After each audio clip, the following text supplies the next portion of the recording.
Tepangaken kawula Dini Dwi Pratiwi badhe nyekar tembang Mas Kumambang laras pelok patet 6.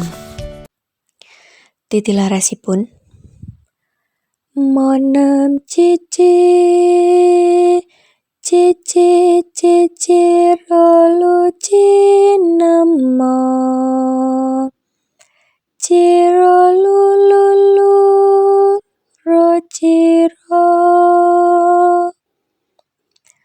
nemo monem ciro nemo luroci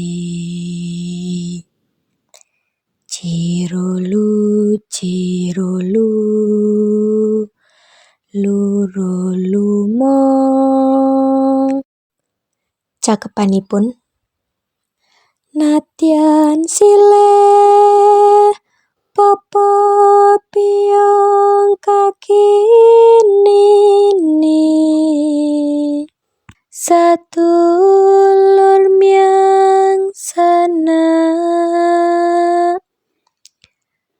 kalamun muruk tak peci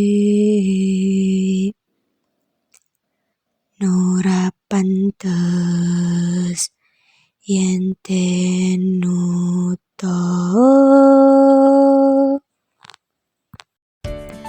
Maknanipun sekar Mas Kumambang.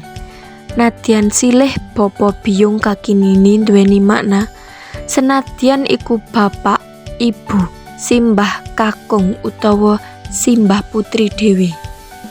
Sadulur miang sanak duweni makna kalebu uga sedulur lan sanak kadang utawa keluarga ageng. Kalamun murub tan becik duweni makna menawa dheweke kabeh menehi piwulang utawa ajaran sing ora apik utawa ala.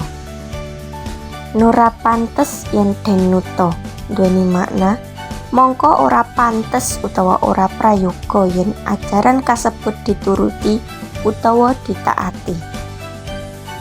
Matur nuwun.